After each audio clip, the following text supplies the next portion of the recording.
Hi friends, ನಮಸ್ತೆ. ರಂಜಿತಾ ಕೊಡಿಬೆಟ್ಟು ಚಾನಲ್ಗೆ ಸ್ವಾಗತ. ಇವತ್ತು ನಾವೊಂದು ಸಣ್ಣ ಟ್ರಿಪ್ಪು ಇಟ್ಕೊಂಡಿದ್ದೇವೆ.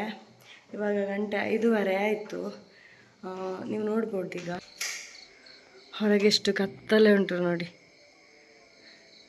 ಇವಾಗ ಗಂಟೆ 5:30. ಹನಿ ಹನಿ ಬೀಳ್ತಾ ಉಂಟು. ಎಲ್ಲಿಗೆ ಹೊರಟಿದ್ದೇವೆ ಅಂತ ಥಿಂಕ್ ಮಾಡ್ತಾ ಇರ್ಬೋದಲ್ಲ. ದಾರಿಯಲ್ಲಿ ಹೋಗ್ತಾ ಎಲ್ಲಿಗೆ ಅಂತ ಹೇಳ್ತೇನೆ. ನಾವಿನ್ನು ಹೊರಡೋ ಸಮಯ. ನಾವು ಹೊರಟ್ವಿ ಫ್ರೆಂಡ್ಸ್. ಗಂಟೆ 5:50 AM ಆಯ್ತು. ನೋಡಿ ನಮ್ಮ ಕಾರಲ್ಲಿ ಯಾರೆಲ್ಲ ಇದ್ದಾರೆ ಅಂತ. ಮುಖ ಕಾಣ್ತಾ ಇಲ್ಲ ಒಬ್ಬರದ್ದು ಸಹ. ಬನ್ನಿ, ಹತ್ರ ಬನ್ನಿ ಚೂರು ಇನ್ಕಿ. ಸೋನು, ರಕ್ಷಿತಾ, ನಮ್ಮ ಬಿಟ್ಟೆ, ನಮ್ಮ ಡ್ರೈವರ್.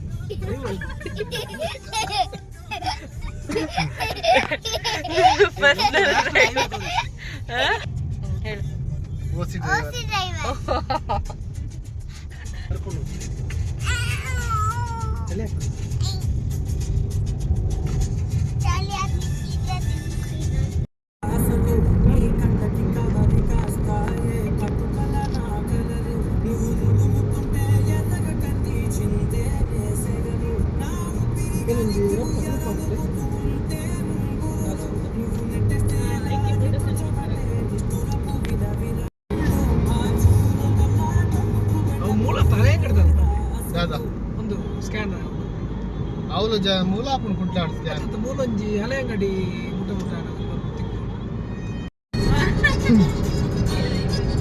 ನೀವು ಹೀಗೆ ಹೇಳೋದಲ್ಲ. ಫ್ರೆಂಡ್ಸ್, ನಾವೀಗ ತಿಂಡಿಗೆ ಬಂದಿದ್ದೇವೆ.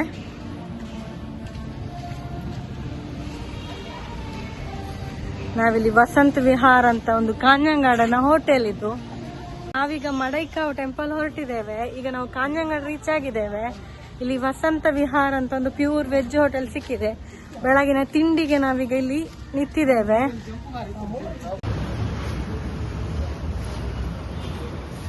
ಇದು ಹೋಟೆಲ್.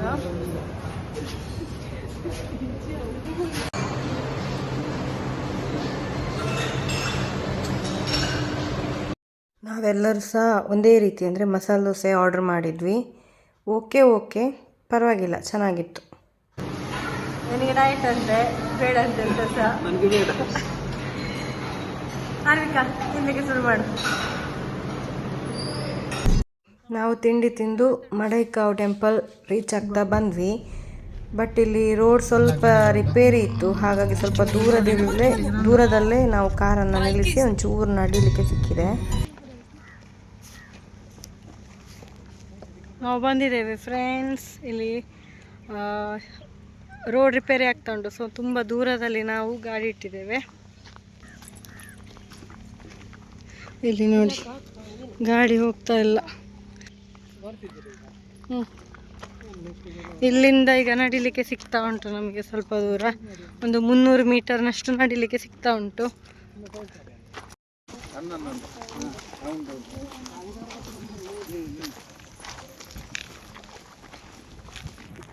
ಟೆಂಪಲ್ ಬಂತು ಫ್ರೆಂಡ್ಸ್.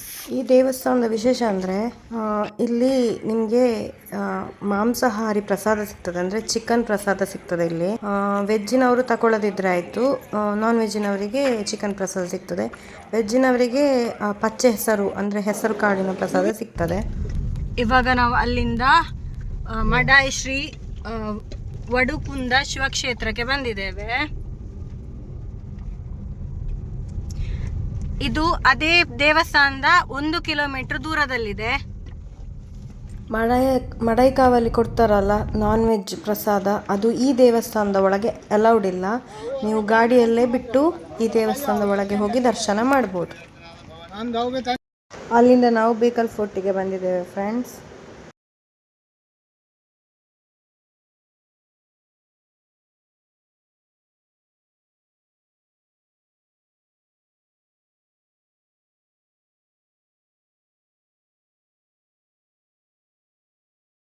ಸರಿ, okay sir.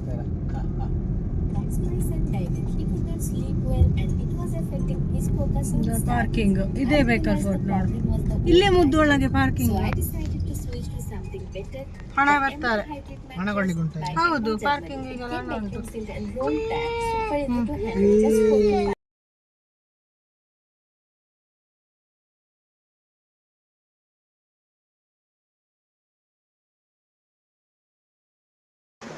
Bekal ಫೋರ್ಟಲ್ಲಿ parking charges, car parking ಮಾಡಿದ್ರೆ 20 ರುಪೀಸ್ ತಗೊಳ್ತಾರೆ.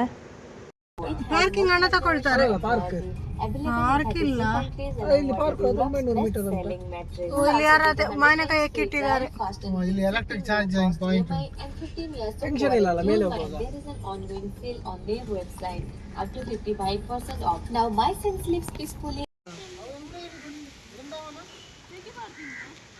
ಎಂತ ವಸಂತ್ ವಿಹಾರ್.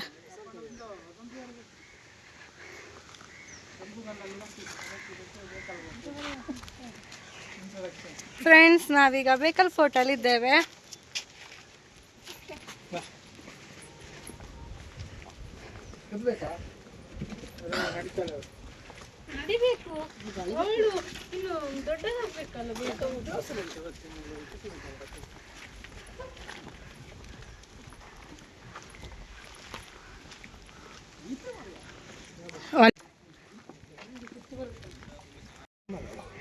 ನಾವು ಎಂಟ್ರಿ ಆದ್ವಿ ಫ್ರೆಂಡ್ಸ್ ಬೇಕಲ್ ಫೋರ್ಟಿಗೆ. ನೋಡಿ, ಇದು ಎಂಟ್ರಿಯಿಂದ ನಾವೀಗ ಒಳಗೆ ಬಂದ್ವಿ.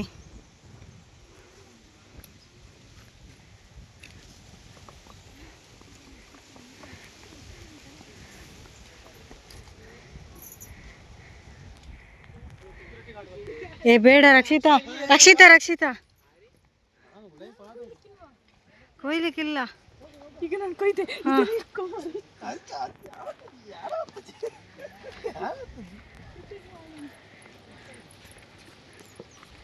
ಹಾಯ್ ಫ್ರೆಂಡ್ಸ್, ನೀವು ನೋಡ್ತಾ ಇದ್ದೀರಾ ಈಗ ಬೇಕಲಕೋಟೆ. ಬೇಕಲ್ ಫೋರ್ಟ್ ಕೇಳಿರ್ಬೋದು, ಕಾಸರಗೋಡಿಂದ ಸ್ವಲ್ಪ ಮುಂದೆ ಇದೆ, ಕಾಂಜಂಗಾಡಿನ ಹತ್ತಿರ. ಸೊ ನೋಡಿ ಹೇಗಿದೆ ನಮ್ಮ ಬೇಕಲ್ ಕೋಟೆ ಅಂತ.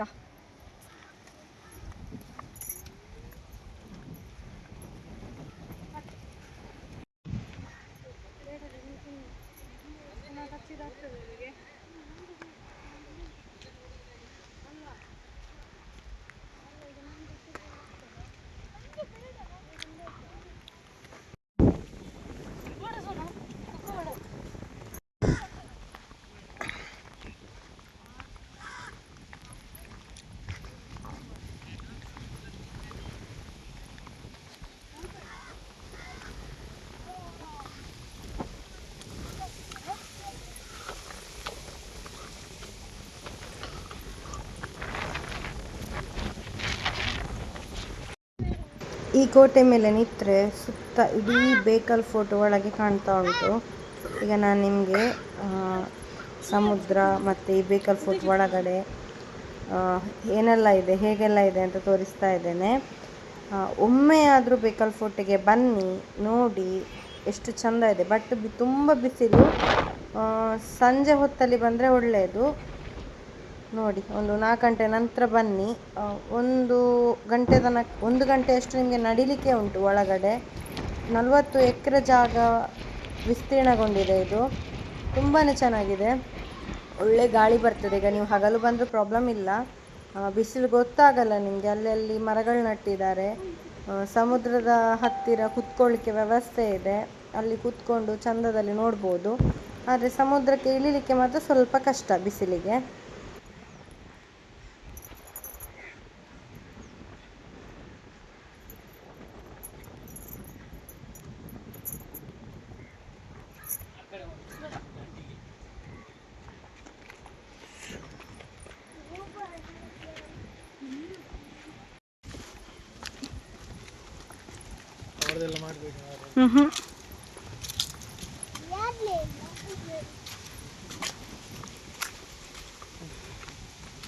ಬಾದಾಮ್ ಸಾಗಿ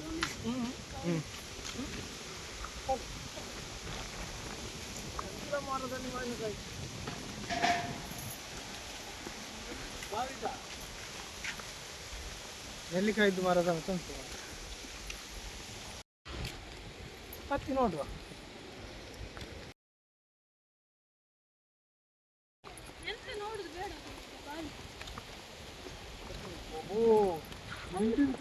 ಪಾಪು ಅಪ್ಪನ ಕೈ ಹಿಡಿ.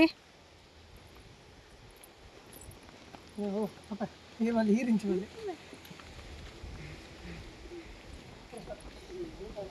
ಎಲ್ಲ ಮಾರೆ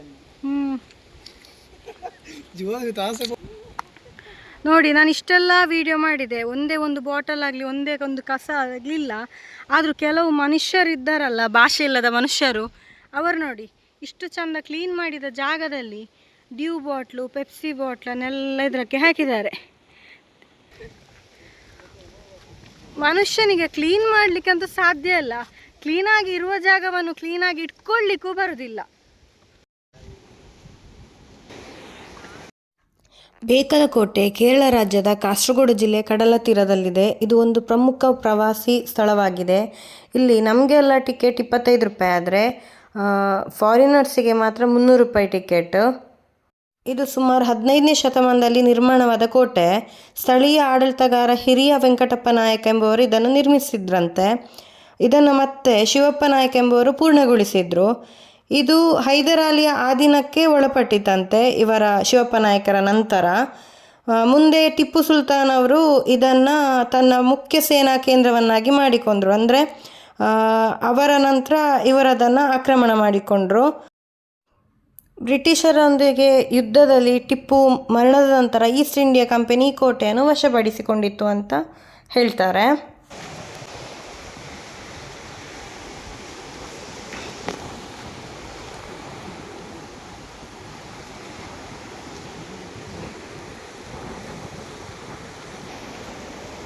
ಹೇಗಿದೆ friends beach, Bekal fort beach. ಹೋಗುವ, ಇನ್ನೂ ಸಹ ಸಿಗ್ತದಲ್ಲ ಮುಂದೆ ಬೀಚ್. ಇಲ್ಲ, ಇದು ಲಾಸ್ಟ್. ಈಗ ಇದು ಮಾರ್ಗ ತಿರುಗ್ತದೆ.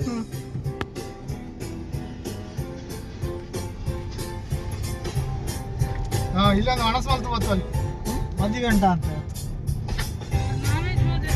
ಊಟ ಮಾತ್ರ ಚಂದ ಅಂತ. ಇವರ ತಂದೆ ಸಾವಿರದ ಊಟ ಮಾಡಿದ್ದೀರಾ ಇಲ್ವಾ?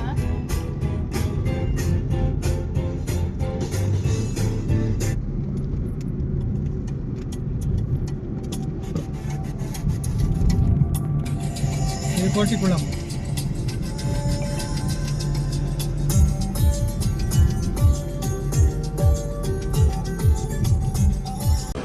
ಬೃಂದಾವನ ಅಂತ ಒಂದು ಪ್ಯೂರ್ ವೆಜ್ ಹೋಟೆಲ್ ಸಿಕ್ಕಿತ್ತು.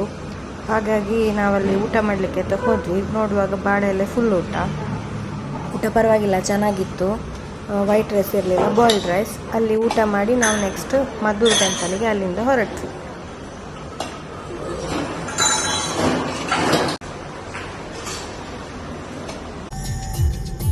ಕುಡಿಯೋದು ಚಂದ ಆಗ್ತದೆ, ಒಂದು ಜಾಸ್ತಿ ಸಿಹಿ ಸಹ ಮಾಡ್ತದೆ.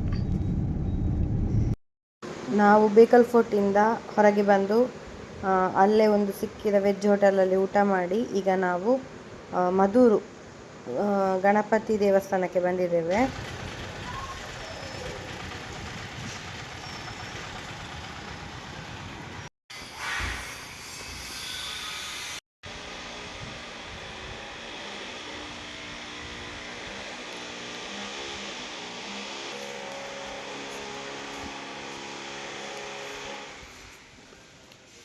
ಮದ್ದೂರಾದ ಮೇಲೆ ಅನಂತಪುರ ಟೆಂಪಲ್ ಹೋದ್ವಿ.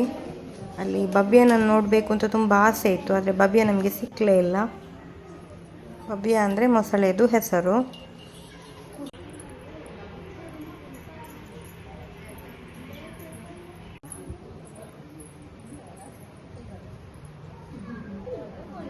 ಪದ್ಮನಾಭ ಸ್ವಾಮಿಯವರು ಈ ಗುಹೆಯ ಮೂಲಕ ತಿರುವನಂತಪುರಕ್ಕೆ ಹೋಗಿ ನೆಲೆಸಿದ್ದು ಅಂತ ಹೇಳ್ತಾರೆ. ನೆಕ್ಸ್ಟ್ ನಾವು ಕುಂಬ್ಳೆ ಶ್ರೀ ಕಣಿಪುರ ಶ್ರೀ ಗೋಪಾಲಕೃಷ್ಣ ದೇವಸ್ಥಾನಕ್ಕೂ ಹೋಗಿ ಕೈ ಮುಗಿದು ಇವತ್ತಿನ ಟ್ರಿಪ್ಪನ್ನು ಕೊನೆಗಳಿಸಿದೆವು. ಫ್ರೆಂಡ್ಸ್, ನಾವಿವತ್ತು ತುಂಬ ಟೆಂಪಲ್ಸ್ ಹೋಗಿ ಬಂದ್ವಿ. ಯಾರೆಲ್ಲ ಇನ್ನೂ ಸಹ ನನ್ನ ವಿಡಿಯೋ ಲೈಕ್, ಶೇರ್, ಕಮೆಂಟ್ ಮಾಡಲಿಲ್ಲ ಪ್ಲೀಸ್ ಮಾಡಿ. ಹಾಗೆ ನನ್ನ ಚಾನಲನ್ನು ಸಬ್ಸ್ಕ್ರೈಬ್ ಮಾಡೋದನ್ನು ಮರಿಬೇಡಿ. ಇವಾಗ ಗಂಟೆ 6:32. ನಾವು ದೇವಸ್ಥಾನಗಳ ದರ್ಶನವನ್ನು ಮಾಡಿ ಈಗ ಮನೆ ಕಡೆ ಹೊರಟಿದ್ದೇವೆ. ನೆಕ್ಸ್ಟ್ ವಿಡಿಯೋದಲ್ಲಿ ಸಿಗುವ. ಅಲ್ಲಿವರೆಗೆ ಟಾಟಾ, ಬಾಯ್ ಬಾಯ್, ಲವ್ ಯು.